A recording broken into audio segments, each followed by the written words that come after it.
família começa em qualquer de repente. Que nenhuma família termine por falta de amor. Que o casal seja um para o outro de corpo e de mente.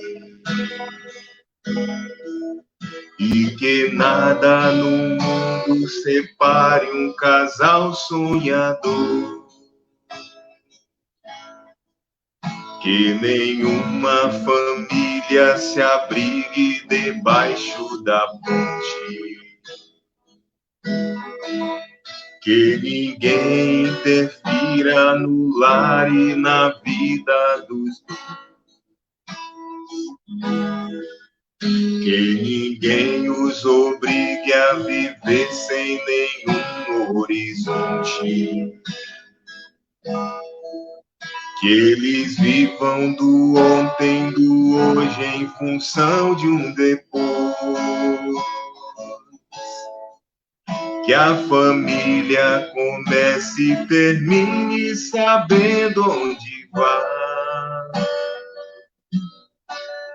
E que o homem carregue nos ombros a graça de um pai. Que a mulher seja um céu de ternura, conchego e calor. E que os filhos conheçam a força que brota do amor. Todos juntos. Abençoa, Senhor. Abençoa, Senhor, as famílias. Amém. Abençoa, Senhor, a minha também. Abençoa, Senhor, as famílias. Amém. Abençoa, Senhor, a minha também. Boa noite, querida família. Boa noite, povo de Deus, povo amado. Que a paz de Jesus e o amor de Maria estejam presentes na sua vida, estejam presentes com a sua família. É uma alegria imensa poder estar aqui com todos vocês, de forma virtual, mas na sua vida, aí na sua casa, no seu aconchego. Que a paz de Jesus também e o amor de Maria estejam presentes na sua casa. Hoje, dando continuidade a mais um encontro da Semana Nacional da Família 2020, promovido pela Pastoral Familiar a nível nacional e, claro, a nossa Pastoral Familiar diocesana não podia ficar de fora, mesmo nessa época de pandemia. A gente precisa aprender uma coisa nessa pandemia, sabe? O que a pandemia separa, que é justamente essa presença física, a tecnologia une, a oração une, a devoção, a família une. Então, isso é muito bom. Não é motivo para a gente ficar triste de jeito nenhum. E nem ficar esmorecido, porque a gente não está fazendo os nossos encontros, se encontrando com as famílias. Pelo contrário, é aproveitar esse novo normal, este novo de Deus também na nossa vida. E o tema da Semana Nacional da Família desse ano é um tema muito bonito, tirado do livro do profeta Josué, no capítulo 24, versículo 15. Eu e minha casa serviremos ao Senhor. Diga isso para a pessoa que está aí do seu lado, seja a sua esposa, seja o seu filho, seja o seu neto, seja o seu sobrinho, seja o vizinho. Eu e minha casa serviremos ao Senhor. E hoje o nosso tema será família e educação. E a gente vai estar com este casal, que é um casal fantástico, não é? Eles são da comunidade Mãe Imaculada. Eles estavam cantando para a gente aí antes da gente começar, né? Preparando o nosso coração. E eu tenho a alegria de chamar o casal Marcos e Fátima para participar conosco dessa live da Semana Nacional da Família 2020. O tema nosso hoje, família e educação. Boa noite, meus queridos. Boa noite, padre. Boa noite. Como estão? Tudo bem por aí? Tudo na paz de Deus. Ah, que coisa boa. Marcos e Fátima, então, nós vamos fazer o seguinte, a gente quer um pouquinho que vocês contem a história de vocês, né? Como tudo começou, o que cada um faz, o papel que cada um desempenha, não é? A estrutura familiar de vocês, se tem filhos, quantos, não é? Se puderem também falar um pouco mais da comunidade Mãe Imaculada, a qual vocês são os fundadores desta comunidade. Então, se vocês puderem contar um pouquinho a história de vocês, a gente fica bastante feliz. Lembrando que tem muitos casais, muitas famílias participando conosco, não é? Deixando seu comentário, justamente através da nossa fanpage da Pastoral Familiar da Diocese de Juazeiro. Boa noite. Boa noite. Queridos irmãos, eu quero agradecer, né, a Deus, agradecer à Pastoral Familiar, né, na pessoa do Padre Diego, e também desse casal amigo nosso, que a gente gosta muito, né, que é de Leusa e o Binaldo. Né? E é uma alegria estar aqui para poder compartilhar um pouco com as outras famílias. Bom, começando assim, em relação a nós, né? Nós nos conhecemos num grupo de oração, né, em Salvador, chamado Nossa Senhora Porta do Céu, um grupo carismático.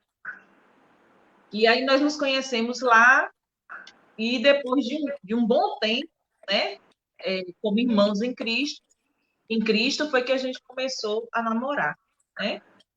Namoramos 3 anos e 2 meses, e aí depois nós nos casamos e temos 22 anos de casados e temos 3 filhos.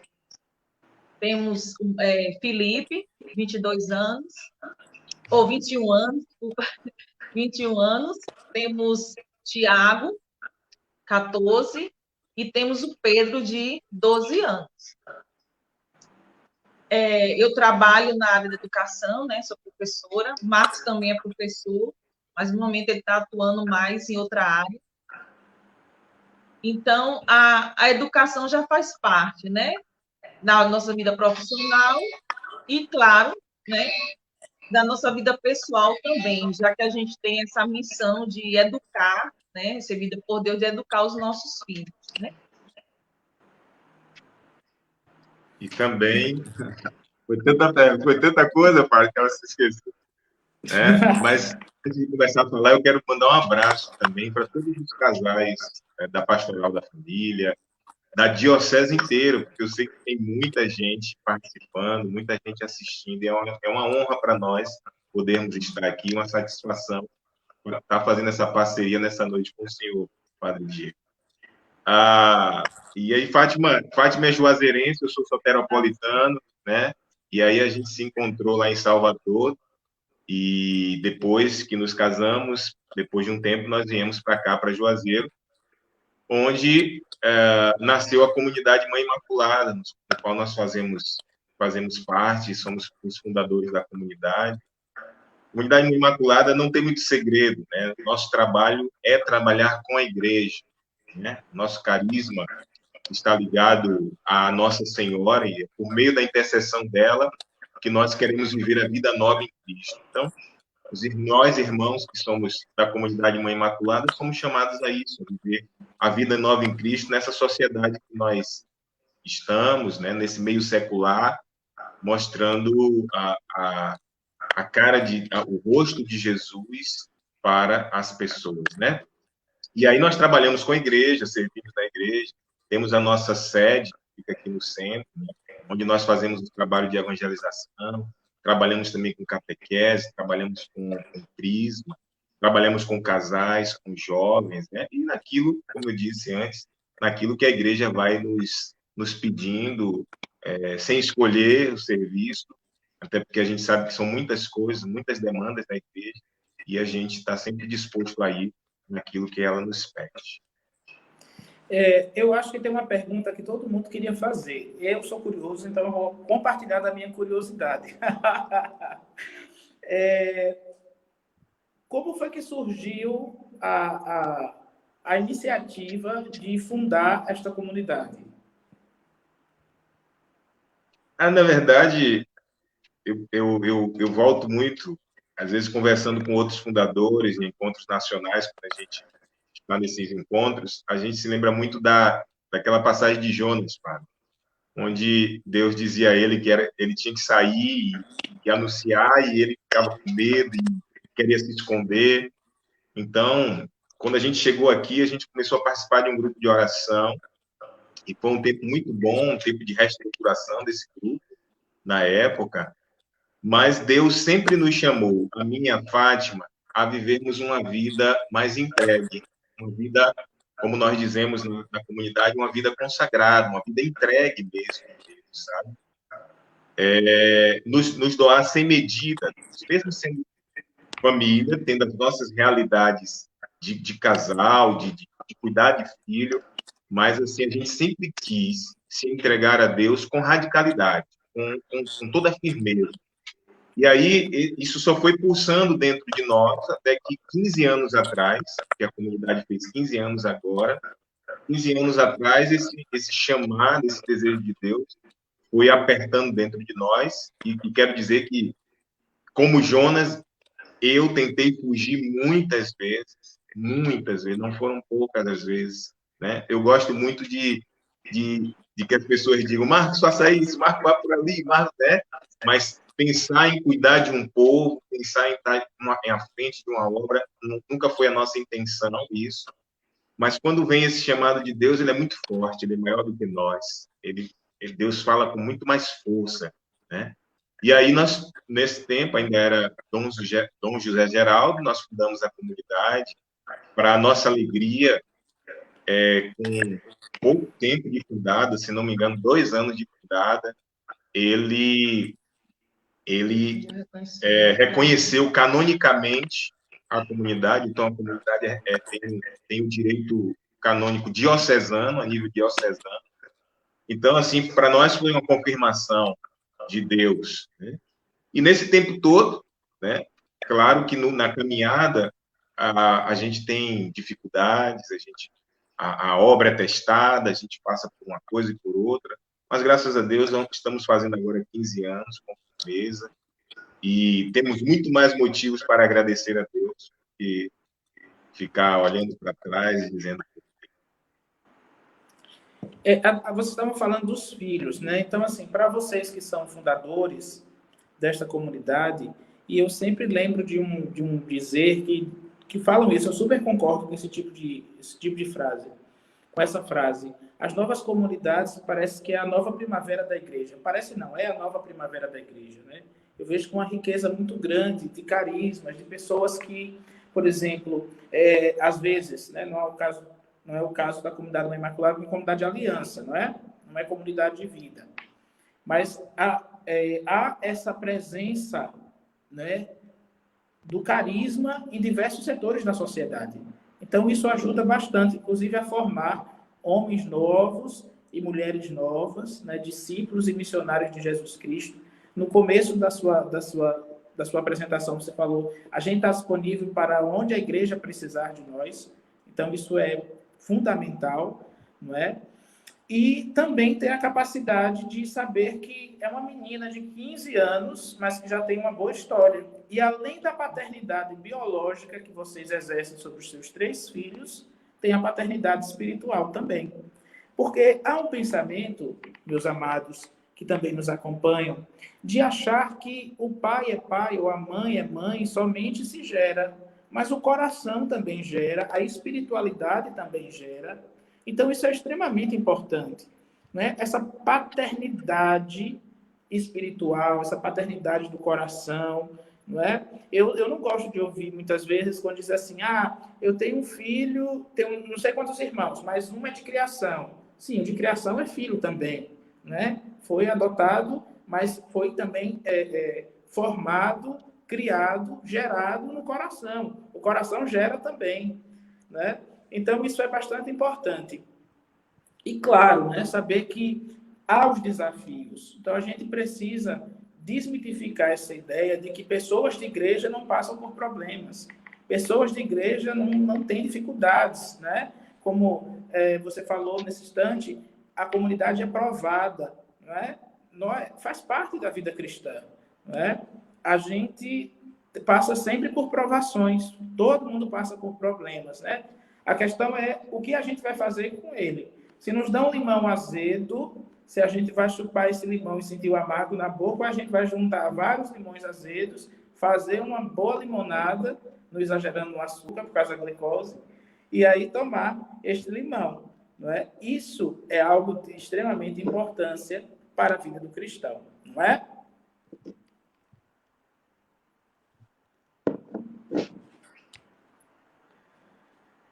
Mas vamos lá para as nossas perguntas de hoje. Então, Fátima, você também trabalha com educação, Marcos também, no mesmo estando em outra área, não deixa de ser um trabalho também voltado para a educação, né? E sem contar que eles ainda têm São João Bosco como um dos patronos da comunidade, ou é o patrono da comunidade? É um dos patronos. Pronto, é um dos. Então é São João Bosco e quem é o outro? São Francisco e São José. Muito bem. E Dom Bosco, que era esse... Eu sou até suspeito em falar de Dom Bosco, porque sou apaixonado, é um dos meus santos de grande devoção. Né? E Dom Bosco que fazia esse trabalho perfeito de educação, né? De educar com o coração. Isso é extremamente bonito. Então, quais os valores que vocês, né, nesses 22 anos de casados, quais os valores que vocês passam para os seus filhos, tanto os filhos biológicos quanto os filhos espirituais? Acima de tudo, os valores cristãos, né? Os valores da fé, valores cristãos e morais, né?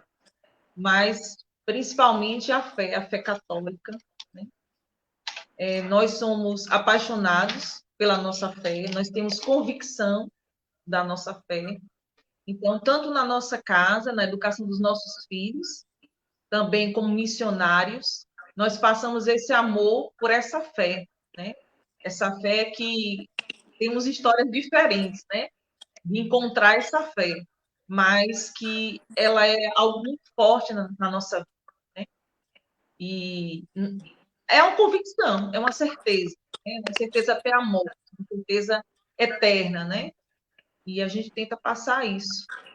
Eu, desde pequena, eu fui criada, né, nessa fé católica, né? Já foi semeada desde pequena no meu coração essa fé.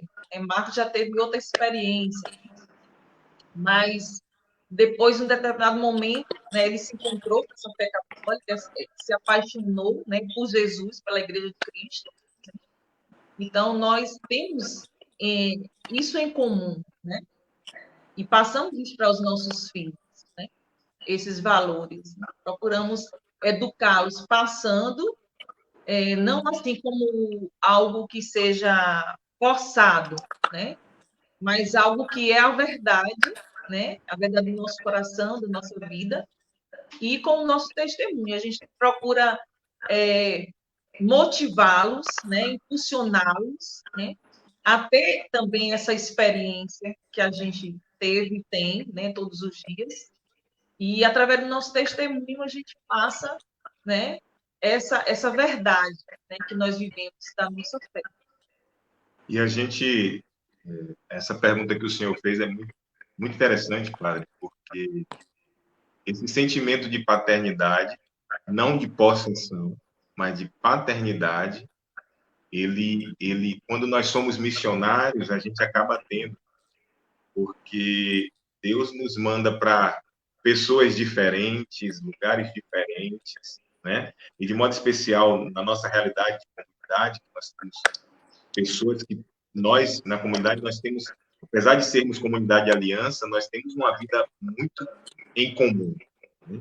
Laços muito fortes que são criados e surge a partir daí uma grande preocupação, um grande zelo pela vida dessas pessoas, pelos filhos deles que vão surgindo. Então, pra você ter ideia, lá na comunidade a gente já tem grupo de criança que já tem os filhos dos membros da comunidade. E isso é importante. Mas uma coisa que eu faço uma reflexão agora, assim, que a mesma responsabilidade que muitas vezes a gente tem lá fora, no trabalho de evangelização das pessoas, dos filhos que Deus nos dá lá fora, nós temos que ter também dentro das nossas casas. Às vezes a gente acaba Eu gosto muito de lembrar do grito de João Paulo II, do seu papado, a respeito da família, né? E João Paulo II muitas vezes dizia que é, a família precisava ser recuperada, porque na família, o problema de tudo está acontecendo lá dentro da família. O problema da sociedade está acontecendo dentro da família. E nós que somos professores, porque eu saí agora, tenho 10 anos que leciono, aí por opção deixei agora, esse ano, mas nós que somos professores, nós sabemos, a gente vê no dia a dia da vida das crianças, dos adolescentes que passaram por nossas mãos, que o problema, muitas vezes, dele está lá dentro da casa. E uma preocupação que a gente tem muito aqui em casa, porque, de modo geral, nós, pais, temos uma preocupação muito grande de formar um filho para o cotidiano, né? A faculdade, a profissão, para que ele não passe fome lá na frente, para que ele tenha uma vida boa, enfim. E, às vezes, a gente não olha o que é mais importante, e aquilo que João Paulo II dizia. Porque se a gente formar um bom cristão, nós teremos um bom cidadão. As faculdades, Fátima teve a graça de fazer 2, eu fiz 2, terminei já 2 graduações e já comecei outra agora, né? E a gente vê que na faculdade, a faculdade muitas vezes não tem conseguido formar nem bom cidadão, né? Forma um tecnicista, uma pessoa que sabe cuidar da profissão, mas não forma aquela pessoa que vai cuidar do outro. Então, a gente tem que tomar muito cuidado e a gente não pode se esquivar. Isso eu digo para mim, para Fátima e também para os meus irmãos casais que estão escutando. Nós não podemos nos esquivar da nossa responsabilidade. Por quê? Porque eu fico pensando, viu, padre? Não sei se é loucura minha, mas eu acho que toda vez eu fico pensando na pergunta que Deus vai me fazer quando eu chegar no céu. Você cuidou dos seus filhos? E talvez a resposta que muitas vezes a gente vai ter é dizer assim, não, eu cuidei, eu paguei uma faculdade, eu paguei uma boa escola, mas, na verdade, no fundo da pergunta, Deus vai estar perguntando se a gente cuidou, se a gente ensinou a fé, como a gente via muito isso no Antigo Testamento, né? Então, só para fechar a pergunta, aqui em casa a gente entende isso, que se nós formarmos homens de Deus, porque aqui a gente só teve homem, né? 3 homens. Se nós formarmos homens de Deus, nós teremos grandes profissionais lá fora. Nós teremos homens vocacionados lá fora. Então, nós casais, não podemos nos esquivar de uma obrigação que é nossa, ensinar os nossos filhos na fé, né? É dizer, quando meu filho crescer, porque às vezes a gente encontra isso na nossa igreja, irmãos, casais católicos, né, que dizem assim, não, quando ele crescer, ele decide qual vai ser a fé dele. Não, meus irmãos, não pode ser assim. Vamos olhar lá no Antigo Testamento e a gente vai ver que a fé do pai e da mãe era passada para os filhos. Então, aqui em casa, por exemplo, nós não somos a perfeição, mas é só aquilo que tem dado certo para a gente que a gente queria partilhar, né? E aqui em casa a gente procura ensinar os meninos a rezar, ensinar a fé, ler a palavra. Padre, não foi fácil, porque o senhor sabe como são os jovens. Quando a gente chamava, vamos reunir a família para rezar. Parece que eles têm muito mais atividade do que a gente, né? Hoje eu não posso. Hoje eu não vou fazer isso. Eu tenho tempo agora. Mas aí, principalmente Fátima, eu dou esses méritos todos a ela, porque ela sempre insistiu, olha, vai dormir, vai ler a palavra de Deus, né? Vamos rezar o terço agora, vamos rezar o terço da misericórdia. E o que a gente percebe hoje, a gente já colhe frutos. O que a gente percebe hoje é que quando a gente diz assim, vamos rezar, eles já se juntam, já correm, ou até já gritam, vamos rezar, está na hora de rezar. Então, eu acho que a gente precisa estar plantando isso na nossa casa, na nossa. Eu anotei aqui algumas coisas interessantes que vocês falaram. Pode dizer, Fátima, pode dizer. Não, só completando, né? Porque a gente trabalha com catequese na comunidade, crianças e jovens, né? E a gente vê muito uma realidade muito triste, porque a gente tenta passar para eles, como filhos, né, espirituais mesmo, né, essa verdade da fé, esse amor a Deus, o amor à igreja, a vida de oração, os valores cristãos. Mas quando alguns deles, né, chegam em casa, eles se batem com outra realidade, com outro testemunho, né? Então, o testemunho do pai e da mãe, ele é fundamental. Ele é fundamental. Claro que a gente deve semear a palavra de Deus, mas é muito triste saber que quando ele chega na realidade, né, familiar, ele se bate com o contrário, né? Ele se bate com o pai, a mãe, que não valoriza aí a Santa Missa, que não entende a importância da oração, né? Mas também, por outro lado, Deus muitas vezes expulsa, né, a criança ou o jovem, né, para ir despertando também para as coisas de Deus. A minha primeira experiência de seminário foi com os salesianos de Dom Bosco. Primeiro eu estudei no Colégio Diocesano de Dom Bosco, então já nutri um carinho muito grande por ele. Quando eu estudava em Petrolina, fiz todo o meu ensino fundamental 2 e médio lá. E depois eu fui para os salesianos. E lá, quando eu cheguei, tinha 18 anos, a gente já ia para o campo de missão. Esse campo de missão era a escola. Era uma obra social que hoje não tem mais, infelizmente. Ela não existe mais.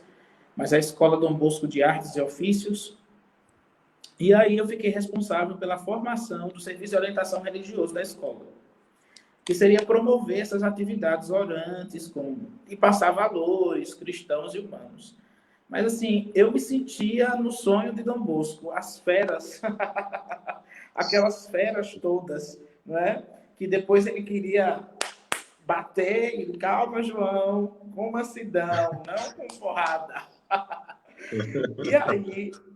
E aí eu cheguei numa turma, que era uma turma de adolescentes, jovens, era a turma mais problemática da escola, né? Todo mundo falou assim, olha, Diego, você vai se ferrar, porque é uma turma terrível. E eu fui e consegui, claro, teve que botar um pouquinho de disciplina. Então, a primeiro contato que a pessoa tem comigo, a pessoa já pensa que eu sou uma pessoa extremamente mais chata do que sou, sério, extremamente sério. Então, eu fui fazendo esse trabalho. E eu pedi uma redação para eles. E a maioria me entregou desenhos. Eram desenhos extremamente sofridos. Era desenho com aquela cara da morte. E eu fiquei sem entender aquilo ali. Eu precisava ler a vida deles através do desenho. E eu fui conversando com outras pessoas técnicas em educação, porque eu não era e não sou também formado na área de educação. Mas eu percebi que, com o tempo, a maioria daqueles jovens que eram tanto bagunceiros na sala de aula, quanto violentos no esporte, eram jovens que tinham uma realidade familiar totalmente sofrida. E depois eu fui escutando um pouquinho o que eles diziam, né? Olha, meu irmão, eu estou triste hoje. Por quê? Porque meu pai está preso no Aníbal Bruno, que é o presídio lá do Recife, né? Ou a menina que via, a minha mãe sai de madrugada para trabalhar. Então, já se tem noção um pouco do que seria o serviço da mãe. Ou eu vejo minha mãe apanhando do meu pai, ou do meu padrasto. E tantas outras questões sofridas. E vocês terminaram entrando já nessa questão. Pelo fato, Fátima, de você estar totalmente imersa na educação. E quando eu morava no João Paulo II, quando eu fazia o estágio diaconal, e depois fiquei ainda quase um ano lá como padre, foi ótima a experiência que eu tive com as escolas. E as professoras diziam, às vezes, que não sabiam o que fazer com os alunos mais problemáticos que tinha nas escolas e nas creches. Eu dizia, simples, vai ver um pouquinho como é a questão da família. E aí depois encontrei uma que foi na igreja conversar comigo e ela falou, diácono, de fato, na época era diácono, de fato, aquela situação de dor que eu vejo nos meus alunos é uma situação de família horrível. né? Então, Fátima, você que está mais dentro da escola, é para o Marcos também, porque ele disse que se licenciou agora, mas tem muita experiência na área da educação. Como é que você vê essa relação família-escola? Porque antes era assim. Para a gente entrar na sala de aula, eu sou desse tempo, eu só tenho 36 anos, mas eu sou desse tempo em que, para entrar na sala de aula... Oi? Um menino. É nada, eu já estou Seu velho, cabelo menino. branco. Eu sou desse tempo e era uma escola pública, não era uma escola confessional. Só que a gente só entrava na sala depois de rezar, o Pai Nosso, Ave Maria, a oração hoje na guarda. Depois a diretora falava alguma mensagem, tipo Bom Dia de Dom Bosco, e a gente ia para a sala de aula. E havia uma relação interessante entre a escola e a família. Né? Eu estou falando de família, de uma escola que não era confessional. Então havia essa relação, não é, da família.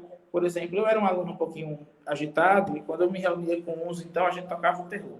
Eu não vou dizer que eu era santo a vida inteira, porque não sou e nem fui. Estou buscando.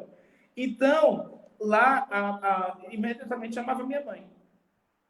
Minha mãe chegava e conversava na linguagem dela, que às vezes era a linguagem que me formou também e me ajudou a ter caráter, né? E como é que vocês veem hoje, nos dias de hoje, eu estou falando de mais de 20 anos, mais de 20 anos atrás, mas como que vocês veem essa relação família e escola?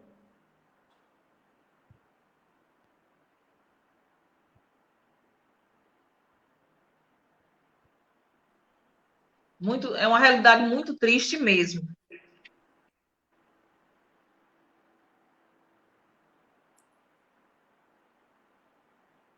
Deu uma pausa.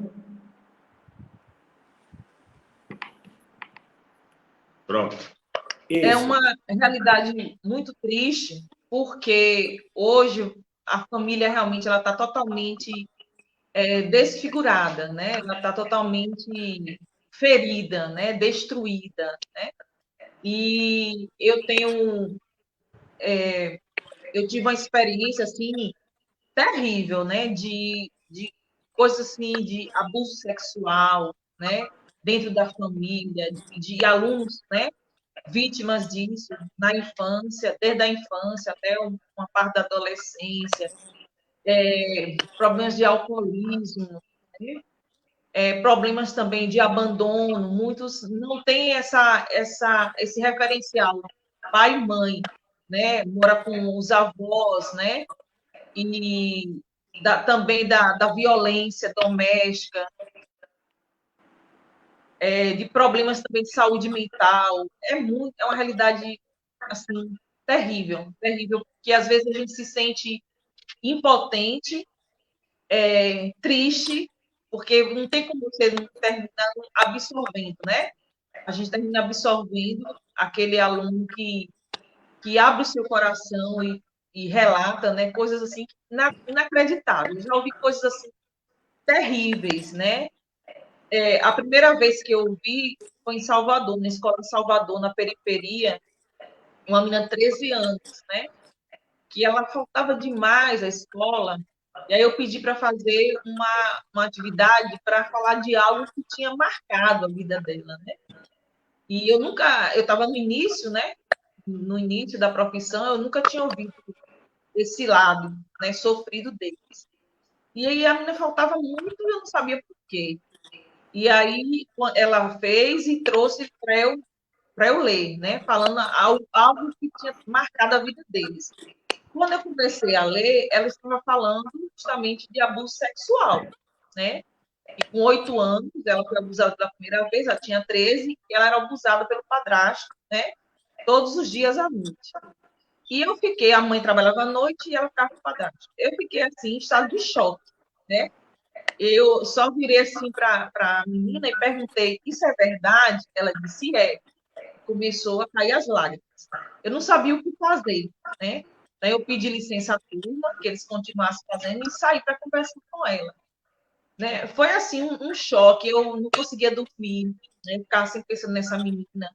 Né? Eu procurei ajudar, procurei, né, parte pedagógica da escola para entrar em contato com a família, para resolver. Depois, ela disse depois que tinha resolvido, mas depois ela saiu da escola. Né? Eu não sei, eu entreguei a Deus, né? Mas, para mim, foi o primeiro impacto que eu tive com essa realidade triste e sofrida das famílias, né? E foi um choque que eu não conseguia dormir de noite, só pensando naquela menina, né? E depois, com o passar do tempo, né?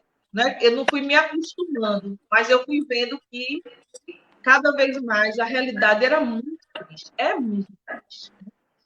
Então, a gente lida realmente, quem trabalha na educação sabe que a gente lida com uma realidade muito sofrida nas famílias, muito sofrida.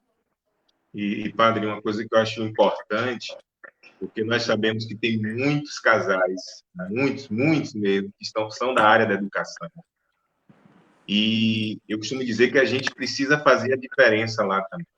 Né? Ser cristão não é só no momento que a gente está na igreja, no momento que, enfim, mas é também lá na nossa realidade profissional, a gente precisa mostrar que nós somos homens e mulheres de fé. E é interessante, na experiência de Fátima, na minha também, porque a gente conversava muito sobre isso, diante do sofrimento que a gente percebia nos nossos alunos, nós buscávamos fazer a diferença, né? Porque, normalmente, não é fácil você dar aula em algumas escolas, principalmente na escola pública, né? E é justamente por isso que eles já vêm tão maltratados, a vida tem castigado tanto, e às vezes eles chegam na escola para despejar aquilo lá dentro, e eles querem despejar aquilo em alguém. Né? E assim, na minha experiência de sala de aula e na experiência de Fátima, quantas vezes esses jovens perceberam em nós alguma coisa diferente e vieram até nós para falar da sua realidade de vida, do seu problema, né? Só para resumir bem rápido, uma situação que um dia me chocou muito, né? Porque eu sempre procurava me impor na sala de aula, né? Eu acho que a altura também ajudava muito, né? A me impor na sala de aula. Né? E aí eu entrei numa sala difícil, porque eram os meninos que, a maioria dos meninos era aqueles da Casem, né? Casem, parece, lá de Petrolina, os meninos que estavam recolhidos, né? Os menores, né? Infratores. E aí... Os menores infratores. Isso. E aí eu peguei uma turma assim pesada, né? E chegou um menino um dia, era novo, e ele começou assim bagunçar na minha aula, terrível, né? E aí eu ia me impondo, eu disse assim, olha, você está bagunçando, você precisa falar baixo, por isso não. E aí ele disse assim, quem é que vai me fazer falar baixo? Aí eu disse assim, olha, você pergunte à turma quem eu sou, porque eu acho que você não me conhece ainda, por isso que você está falando assim, com essa valentia toda. Aí a turma, rapaz, fique quieto, professor é jogador, não sei o quê. Mas aí o que acontece? Ele disse, eu disse, eu vou tirar você desse lugar. Ele disse, não tira. Eu digo, tiro. Não tira, tiro. Aí, enfim, eu tirei. E no final, quando a aula acabou, que ele já ia saindo, eu chamei ele para conversar. Eu disse, rapaz, eu lhe ofendi, eu falei alguma coisa que você se chateou, porque você me tratou tão mal. E aí o menino começou a chorar, um rapazão, e começou a me contar algumas histórias que ele teve na vida. E uma das que me emocionou tanto, que ele disse que um dia ele deixou cair alguma coisa no chão, a mãe pegou no dedo dele e começou a apertar, até que o dedo dele ficou mole e quebrou.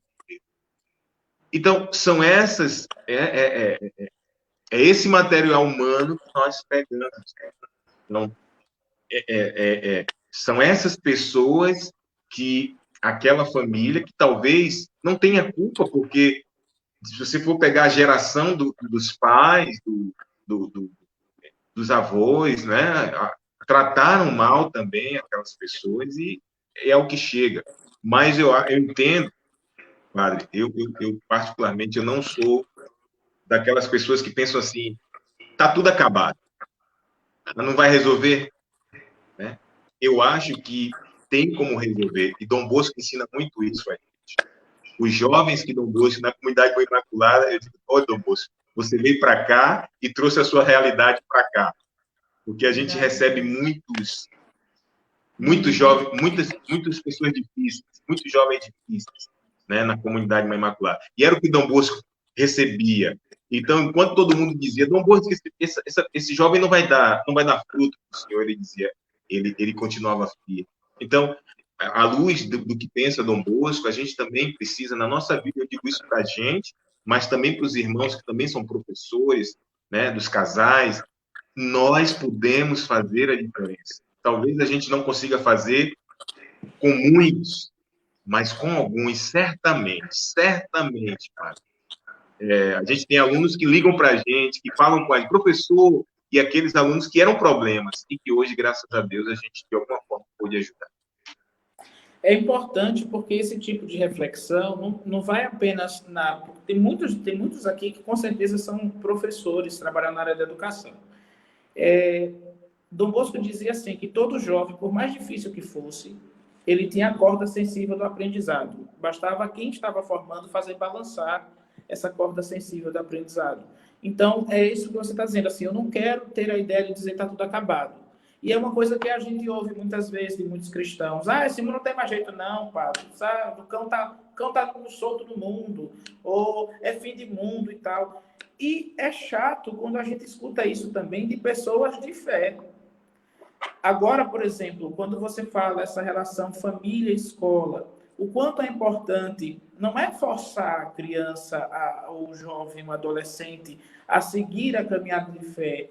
Não, quando ele crescer, eu vou deixar escolher. Poxa, eu tinha um professor de direito canônico que dizia assim, justamente quando a gente foi estudar sobre a questão do direito canônico no sacramento do batismo. Se você vai esperar que seu filho atinja uma idade para que você batize, então você não é feliz nessa fé que você diz que abraça. Então, é necessário. E outra coisa também, o papel de vocês está claramente dito diante desse testemunho, diante desse bate-papo, que há uma diferença grande entre o professor e o educador. Não é?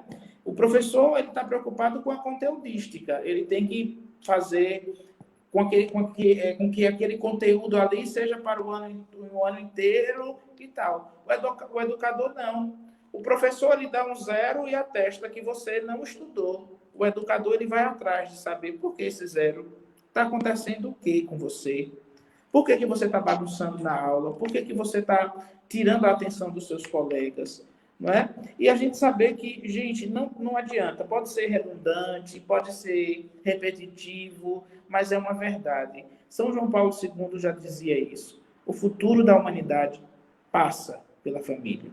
E não é um passar, tipo de passar numa calçada correndo, de passar numa faixa de pedestre. Não, é um passar de fato de vivenciar. E tanto vocês como educadores de conteúdos formativos do currículo escolar, como educadores da fé, que vocês também fazem um belíssimo trabalho de catequese, vocês chegam a lugares que os pais não chegam. Vocês sabem de coisas que o pai não sabe, a mãe não sabe, o irmão mais velho não sabe. Por quê? Porque eles vão criando uma relação de confiança em vocês. Então, se aquele jovem que você conversou depois e ele se desagou em lágrimas e disse a realidade, né? Eu estou bagunçando por causa disso. Então, tem algo concreto diante disso. Né? E a gente saber que muitas vezes a gente chega em lugares, como educadores, como formadores, a gente chega em lugares que os pais não chegam, que a família nem sabe. Eu já vi casos de família que o pai ficou agoniado quando soube que a filha estava usando drogas, ou que descobriu que o filho estava numa depressão profunda. Então, esse tempo de pandemia, ele também trouxe para a gente um lado positivo, que foi o de vivenciar as relações em casa. E saber também que, pelo fato de vocês são extremamente católicos e terem os filhos de vocês, não adianta querer blindar, porque eles vão saber de determinadas coisas no convívio social. Eu estava até vendo vendo uma entrevista de um casal que tinha saído da Canção Nova, e eles defendendo o homeschooling, né? Esse fato da criança ser formada dentro de casa e tal. Você vai criar a criança numa bolha, e quando ela precisar sair desta bolha, ela vai encontrar um mundo cheio, nem sempre que todo mundo diz amém, nem sempre que todo mundo diz aleluia, e nem sempre que todo mundo vai à missa aos domingos. Então, vai encontrar uma realidade bastante cruenta, bem cruenta. E aí não é blindar, mas é, através desses valores, ter a capacidade de mostrar o que é certo e o que é errado à luz da fé. Eu creio que o grande segredo, e aí vai uma conversa para todos os pais e mães que nos acompanham, que estão aqui ligados em nós, plugados em nós. Todo pai e mãe, ele tem um potencial que às vezes ele não sabe que tem, que é de evangelizar os seus filhos. Basta querer. É ter tempo para isso, né? Você que é gestor de escola, por exemplo, que fica fazendo reunião de pais e mestres, qual é o fundamento da reunião de pais e mestres? Para saber se o menino está dando trabalho. Não, não é apenas isso. Não é só isso. É ir além. É poder dizer para aqueles pais também, você fazer um momento de evangelização. Por isso que eu concordo com essa dinâmica que vocês têm de comunidade de aliança, porque os membros da comunidade Mãe Imaculada, eles estão aí nessa sociedade que está doente, está corrompida, estão sendo luz. Então, há luzes, gente, há luzes, muitas luzes acesas. Nós não estamos num túnel escuro em que a gente não vê iluminação. Por mais tosca que seja a realidade que a gente está vivenciando com esta pandemia, com a situação de país, de mundo que a gente encontra, há luzes, muitas luzes acesas. E não é só uma luz no fim do túnel. É saber que se alguém chega no fim do poço, lá tem uma mola propulsora que traz você de volta. E é a esperança, é a fé. Nós devemos ser portadores da esperança. Papa Francisco já dizia nos seus documentos, não é? A alegria do Evangelho, a gente ter a coragem de falar alegremente, com esperança, sobre fé para as pessoas. Não são coisas óbvias. O mundo já sabe disso, sabe não. Muita gente não sabe ainda. Por isso que a gente precisa insistir. Diga lá, Marcos. Não, só estava coçando a careca. Mas essa sua fala é fantástica, fantástica. Eu estava aqui me deliciando com a sua fala, porque e pensando também, né? Uma coisa que surgiu no meu coração é que nós, né, que somos família cristã, católica, né, de modo especial aqui agora, a gente precisa, seja no ambiente familiar, e isso é educar também, como também no ambiente lá fora, no nosso caso, na nossa vida profissional como educadores, também na nossa realidade de comunidade Mãe Imaculada, a gente precisa mostrar que é uma maravilha ser família. Porque muitos jovens, padre, não querem mais ser família, não querem mais constituir uma família. Quantas meninas nas escolas a gente vê dizendo isso, quantos rapazes dizendo não quero casar, não quero ter família, enfim, e aí fica tendo, né, a gente tem vários alunos de 12, 13 anos, 14 anos que têm filhos, e aí os avós vão cuidar, e a gente sabe como é importante, e os pais que estão aqui ouvindo, eu tenho certeza que sabem muito disso. Ontem eu vi aquele casal, 40 anos, né? 42 anos, certamente sabe muito mais do que a gente aqui, dizendo da importância da gente testemunhar isso para os nossos filhos, né? O testemunho para os nossos filhos, mas também para as pessoas lá fora. É bom ser família. É bom formar família, é bom gerar uma família nova, uma família diferente, né?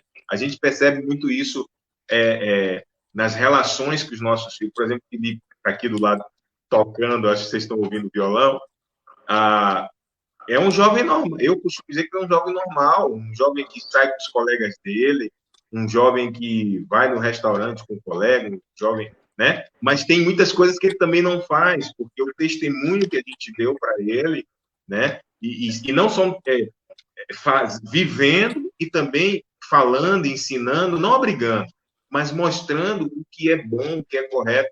E hoje a gente tem tranquilidade quando ele diz, eu vou para casa dos meus colegas, e às vezes tem muito amigo que estudou a vida toda em Petrolina, então tem muitos amigos lá, e a gente tem a segurança de que ele está fazendo coisas positivas, né? Então, nós precisamos muito mostrar, não só guardar dentro de nós, né? como é bom ser casado com Fátima. Não, mas deixar que as pessoas vejam isso, como diz lá vejam como eles se amam, mostrar como a gente é feliz por ter constituído uma família e mostrar também lá para aqueles jovens, né, onde a gente leciona, aqueles jovens que a gente recebe na comunidade, que o pai está preso, a mãe vende droga, enfim, são tantas realidades.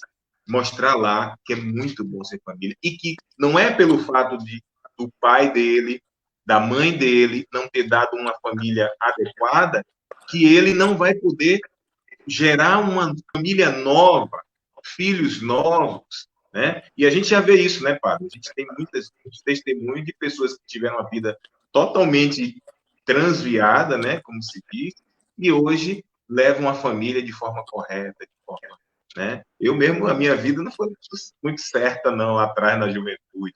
Mas, graças a Deus, pela misericórdia de Deus, pela Imaculada que foi me buscar, né? Nós podemos hoje viver de forma como a igreja nos ensina, como a mãe igreja nos ensina. Só confirmando, só colocando que falou que muitos jovens hoje não querem se casar, né? É uma realidade.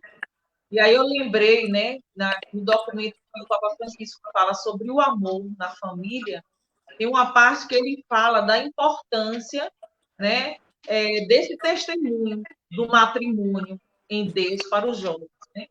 Ele coloca que os jovens, eles anseiam, eles desejam ver esse testemunho de um casamento, né, consistente, de um casamento que flui o amor, né, que é edificado no amor. Então, a gente, com a nossa vocação, pode não só impulsionar os nossos filhos, né? Educar os nossos filhos para constituir uma família, se assim for o estado de vida que o Senhor chama, né? Mas também outros, né? Porque, como o Papa Francisco fala, que os jovens, eles anseiam por esse testemunho, desse matrimônio feliz, esse matrimônio sólido, né? Com certeza. Cecília e Socorro estavam aqui dizendo, a gente está assistindo vocês. Foi um papo muito bom também. E os detalhes da história deles, acho que é bem interessante. Agora, a gente terminou respondendo já a segunda pergunta com essa conversa, graças a Deus. Mas cadê o Felipe? Está aí? Está aqui do lado. Coloque ele na tela, por favor, para todo mundo conhecer. Cadê? Ó, ali. E aí, Felipe, beleza? Bem, padre. Oh, muito bem. Aí o Marcos estava dizendo assim, ele é um jovem normal, né, gente? O Marcos falou isso, assim. E São João Paulo II também dizia isso, né? Precisa de santos que usem calça jeans, que toquem violão, que usem tênis, que vão para shopping, que vão para cinema, que joguem bola, não é? Que estejam nas universidades. Porque a gente pensa que a fórmula da santidade se encontra em abduzir a gente da nossa realidade. Aí não seria uma caminhada cristã, seria um marciano nos pegando e levando para outra realidade. E, na verdade, não é assim. Não é? Então, por exemplo, esta família que a gente tem hoje, não é? Conversando com eles hoje, essa família também é chamada à santidade. Os pais de Santa Teresinha também chegaram aos altares. Para você, acha que santidade é coisa só para celibatário e consagrado? Não é, não. Não é? Você também tem a obrigação. Quando Jesus diz assim, sede santos como o vosso Pai do céu é santo, nós precisamos seguir isso independente do nosso estado de vida. Então, eu vou pedir ao Felipe para fazer um solozinho, para a gente fazer a nossa oração, não é? Oração pelas nossas famílias, oração pelas famílias que a gente encontra nessa miscelânea de realidades, que são muitas, muitas mesmo, às vezes sofridas, às vezes desamparadas, às vezes sem norte, não é? E eu pediria que vocês cantassem uma música e essa música servisse para a gente entrar nesse clima de oração.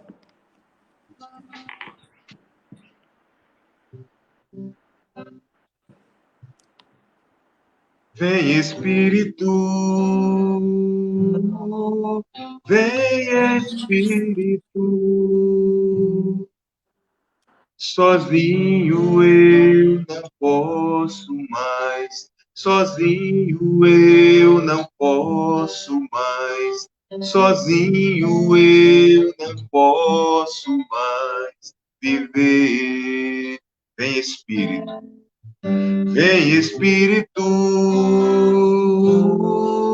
vem Espírito. Sozinho eu não posso mais, sozinho eu não posso mais, sozinho eu não posso mais viver. Eu quero amar, eu quero ser aquilo que Deus quer. Eu quero amar, eu quero ser aquilo que Deus quer. Sozinho eu não posso mais, sozinho eu não posso mais, sozinho eu não posso mais viver. E ao som do violão, que você possa fazer essa experiência de receber, de fazer na sua casa, neste momento, o cenáculo, onde o Espírito Santo veio para encorajar os discípulos e a Virgem Maria, onde a igreja manifestou-se ao mundo, sem medo. E suplicar ao Espírito Santo hoje que ecoe nos nossos corações e nas nossas almas, em todos os lares. Não tenhamos medo de ser família. Não tenhamos medo de assumir essa postura como esta centelha de Deus na sociedade. Não tenhamos medo, meus queridos e minhas queridas de Deus, de justamente ser sal da terra e luz do mundo. De perceber que a nossa realidade de família é um grande exemplo para um mundo que muitas vezes está sem esperança. Nós somos os portadores dessa esperança. Nós somos os portadores da alegria do seguimento ao Senhor. Papa Francisco vai nos lembrar também que ninguém evangeliza com cara de cemitério. Ninguém evangeliza triste. Se as nossas famílias estão tendo os modelos que vêm na televisão, nas novelas, nas séries, é porque nós estamos nos recuando de dar o nosso testemunho. Que possamos, nesta noite, reaprender e redescobrir a alegria de ser família, a alegria de estar totalmente mergulhados no amor de Deus. Eu quero amar, eu quero ser aquilo que Deus quer. Cantemos. Eu quero amar, eu quero ser aquilo que Deus quer. Sozinho eu não posso. Sozinho eu não posso mais. Sozinho eu não posso mais. Sozinho eu não posso mais viver. Mais uma vez, eu quero amar, eu quero ser. Eu quero amar, eu quero ser aquilo que Deus quer. Sozinho eu não posso mais. Sozinho eu não posso mais. Sozinho eu não posso mais viver. Eu sempre digo aos casais de noivos ou de namorados também que é um relacionamento a três, né? Eu sempre digo a eles, entre você e o seu namorado, entre você e a sua namorada, há uma terceira pessoa que precisa entrar. Eles ficam assim meio surpresos. Na família também precisa entrar uma terceira pessoa, que é justamente Deus. Se a gente não coloca Ele na nossa vida, nas nossas relações, nos nossos projetos, nas nossas atividades, a gente não vai vingar. A gente não vai ter a capacidade de realizar bem as nossas coisas. Então, em nome da Pastoral Familiar, eu gostaria de agradecer de coração o sim de vocês, Marcos, Fátima, Felipe. Muito obrigado por esse sim, muito obrigado por partilharem conosco esta grandeza que é ser família. É um valor tão lindo, gente, tão bonito, que a gente precisa sentir um orgulho muito grande. Não para se envaidecer e se achar melhor do que o outro, não. Muitas vezes as nossas realidades de família são tão chagadas quanto a família do lado. Mas uma coisa deve ser diferente: a esperança e a capacidade de acreditar que dias melhores virão. E saber que a caminhada cristã ela passa por isso. É necessário muitas vezes sofrer, é necessário muitas vezes chorar, é necessário muitas vezes abdicar, não é? Morrer o eu para que viva o nós.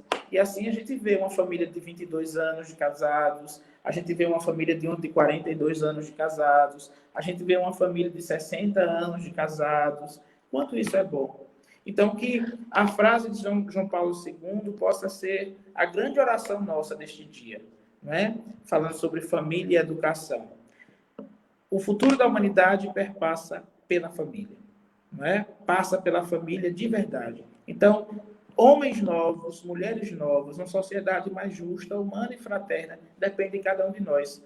Se cada família fizer a sua parte, já vai ser um grande passo. Então, muito obrigado por essa família, muito obrigado pela oportunidade que vocês deram de poder estar conosco nesta live, tá bom? Mas Eu quero agradecer, nós queremos agradecer por essa oportunidade, por essa honra de estar aqui com toda a diocese, né, da cidade de Juazeiro. E a pastoral familiar, para mim, é a mãe de todas as outras pastorais, né?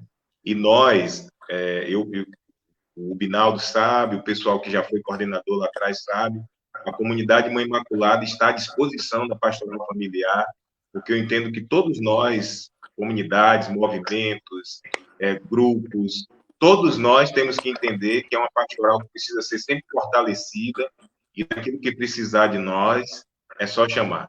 Deus abençoe a todos. Muito obrigado. Muito bem. Só lembrando a todos que amanhã será a hora santa, a hora santa que está justamente no subsídio da Hora da Família, e será transmitida a partir das 19h30. Então, amanhã é mais cedo. Não será às 20 horas. Será às 19h30, lá na paróquia Santo Antônio, na matriz Santo Antônio. Será transmitida pelo YouTube e o Facebook da paróquia Santo Antônio, e não da pastoral familiar.